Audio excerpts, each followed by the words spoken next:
নমস্কার প্রিয় দর্শক। এই মুহূর্তে আবহাওয়ার গুরুত্বপূর্ণ খবর। বঙ্গোপসাগরে ফের নতুন করে তৈরি হচ্ছে গভীর নিম্নচাপ এবং তৈরি হবে একটি ভয়ঙ্কর ঘূর্ণিঝড়। এই ঘূর্ণিঝড়ের নামকরণ করা হয়েছে ফেঞ্জাল। অক্টোবর মাসে ঘূর্ণিঝড় দানার প্রভাবে একাধিক জেলায় ব্যাপক ক্ষয়ক্ষতি হয়েছে। তো এই ঘূর্ণিঝড় দানার প্রভাব কাটতে না কাটতেই এক মাসের মাথায় আবারও নতুন করে একটি ঘূর্ণিঝড় ফেঞ্জাল আসার সম্ভাবনা তৈরি হয়েছে। এই ঘূর্ণিঝড় ফেঞ্জাল আগামী কয়েকদিনের মধ্যে শক্তি বৃদ্ধি করে প্রবল গতিতে আছড়ে পড়তে পারে আমাদের উপকূলের ওপর।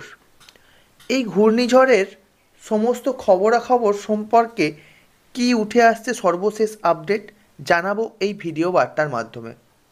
তার আগে আজ ও আগামী কয়েকদিন আমাদের দুই বাংলার আবহাওয়া ঠিক কেমন থাকবে, কোথাও কোনো বৃষ্টিপাতের সম্ভাবনা আছে কি না, ওয়েদারের টেম্পারেচার ঠিক কতটা নামতে পারে, শীত কবে থেকে কনকনে পড়বে, সেই সমস্ত বিষয়ে কি উঠে আসছে আপডেট, সেই সমস্ত কিছু জানাবো। এবার উপগ্রহ চিত্রের মাধ্যমে দেখে নেওয়ার চেষ্টা করব ঠিক মেঘের অস্তিত্ব কোথায় কেমন আছে। ইতিমধ্যে আপনারা দেখতে পাচ্ছেন বঙ্গোপসাগরের ওপর ঘনীভূত হয়ে রয়েছে কিছুটা কালো ঘন মেঘ। এই অঞ্চলটাতেই কিন্তু এই ঘূর্ণাবর্ত সিস্টেমটি এবং নিম্নচাপটি তৈরি হচ্ছে এবং যেটি পরবর্তীতে শক্তি সঞ্চয় করে ঘূর্ণিঝড়ে পরিণত হয়ে আমাদের উপকূলে আছড়ে পড়বার সম্ভাবনা রয়েছে। তো এবার আমরা যদি ভারতবর্ষ এবং বাংলাদেশের আকাশের দিকে যদি লক্ষ্য করি, তাহলে আমরা দেখতে পাচ্ছি শুধুমাত্র ভারতবর্ষের উত্তর ভারতের কিছুটা অংশ জুড়ে মেঘ ঘনীভূত হয়ে রয়েছে এবং অপরদিকে দক্ষিণ ভারতের কিছুটা অংশ জুড়ে শ্রীলঙ্কা, তামিলনাড়ু, অন্ধ্রপ্রদেশ, বেঙ্গালুরু এই সমস্ত জায়গাগুলোতে কিছুটা মেঘ এই মুহূর্তে ঘনীভূত হয়ে রয়েছে। এছাড়া কোথাও কোনো মেঘের অস্তিত্ব আপাতত লক্ষ্য করা যাচ্ছে না। এবার আমরা আমাদের যদি বেঙ্গল জোনের দিকে দেখি, বেঙ্গল জোন এবং বাংলাদেশের দিকে যদি আমরা লক্ষ্য করি, তাহলে আমরা দেখতে পাচ্ছি যে শুধুমাত্র উত্তরবঙ্গের দিকে কিছুটা ঘন মেঘ ঘনীভূত হয়ে রয়েছে। এছাড়া কোথাও কিন্তু কোনো ঘন মেঘ লক্ষ্য করা যাচ্ছে না। উত্তরবঙ্গের পাহাড়ি জায়গাগুলি রয়েছে সেখানেই কিন্তু কিছুটা ঘন মেঘ জমে রয়েছে এবং এখানে কিছুটা বৃষ্টিপাতেরও সম্ভাবনা রয়েছে। আপাতত দুই বাংলা জুড়ে সেরকম বৃষ্টিপাতের কোনো সম্ভাবনা নেই।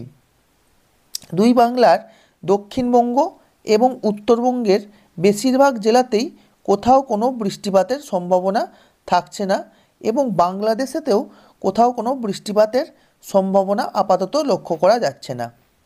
তবে কিছুটা বৃষ্টি লক্ষ্য করা যাচ্ছে উত্তরবঙ্গের দার্জিলিং, কালিম্পংয়ের দিকে এবং তুষারপাতও কিছুটা লক্ষ্য করা যাচ্ছে এবং এছাড়া বৃষ্টিপাত কিছুটা লক্ষ্য করা যাচ্ছে এদিকে শিলিগুড়ি, জলপাইগুড়ি সাইডের দিকে এবং বাংলাদেশের রংপুর বিভাগের কিছুটা অংশ জুড়ে হালকা ছিটে ফোঁটা বৃষ্টিপাত লক্ষ্য করা যাচ্ছে। তাছাড়া কিন্তু আজ কোথাও সেইভাবে বৃষ্টিপাত লক্ষ্য করা যাচ্ছে না। এরপর যদি আমরা আগামীকাল রবিবার এবং সোমবারের দিকে যদি তাকাই, তাহলে সেখানেও কিন্তু আমরা মোটামুটি কোথাও কোনো বৃষ্টিপাত লক্ষ্য করতে পারছি না। অর্থাৎ আগামী কয়েকদিন বৃষ্টিপাতের কিন্তু কোথাও কোনো সম্ভাবনা নেই দুই বাংলা জুড়ে। তবে এরপর আমরা আসন্ন যে ঘূর্ণিঝড় বা নিম্নচাপের কথা বলা হচ্ছে, সেই নিম্নচাপের জেরে কোথাও কোনো বৃষ্টিপাতের সম্ভাবনা থাকছে কি না সেই বিষয়ে দেখে নেওয়ার চেষ্টা করব। এবার আমরা উপগ্রহ চিত্রের মাধ্যমে দেখে নেওয়ার চেষ্টা করব আসন্ন ঘূর্ণিঝড় ফেঞ্জাল এই মুহূর্তে ঠিক কোথায় অবস্থান করছে। ইতিমধ্যেই আপনারা দেখতে পাচ্ছেন যে দক্ষিণ আন্দামান সাগরের কাছে একটি ঘূর্ণাবর্ত সিস্টেম তৈরি হয়েছে। এই ঘূর্ণাবর্ত সিস্টেমটি ধীরে ধীরে তার শক্তি সঞ্চয় করে এগোতে থাকবে এবং শ্রীলঙ্কা উপকূলের কাছাকাছি একদম 25 তারিখ নাগাদ পৌঁছে যাবে এবং 26 তারিখ রাতের দিকেই শ্রীলঙ্কা উপকূল এবং আমাদের দক্ষিণ ভারত উপকূলের চেন্নাই, মাদুরাই, তিরুপতি, কোয়েম্বাটুর, পুদুচেরি, বেঙ্গালোর এই সমস্ত জেলাগুলিতে বৃষ্টিপাত ঘটাবে এবং এই ঘূর্ণিঝড় দক্ষিণ ভারত উপকূলে পৌঁছানোর পর এটি উত্তর দিকে কিছুটা অগ্রসর হয়ে এটি সাগরের মধ্যেই বিলীন হয়ে যাবে। দেখতে পাচ্ছেন মঙ্গলবার দিন ২৬ তারিখ রাতের দিকেই একদম শ্রীলঙ্কার উপরে আছড়ে পড়ছে এই ঘূর্ণিঝড় এবং তারপর বুধবার দিন যার প্রভাব কিছুটা দক্ষিণ ভারতের বিভিন্ন রাজ্যের ওপর পড়তে শুরু করবে। তবে এর পাশাপাশি আপনারা দেখতে পাচ্ছেন এই ঘূর্ণিঝড়ের প্রভাব সরাসরি কেন মোটামুটি আংশিকভাবেও মোটামুটি পড়ছে না আমাদের দুই বাংলার ওপর। তবে এই ঘূর্ণিঝড়ের প্রভাবে সৃষ্ট নিম্নচাপের প্রভাবে কিছুটা শীত আমাদের কনকনে শীত পড়তে কিছুটা দেরি হতে পারে এরকমই কিন্তু মনে করা হচ্ছে।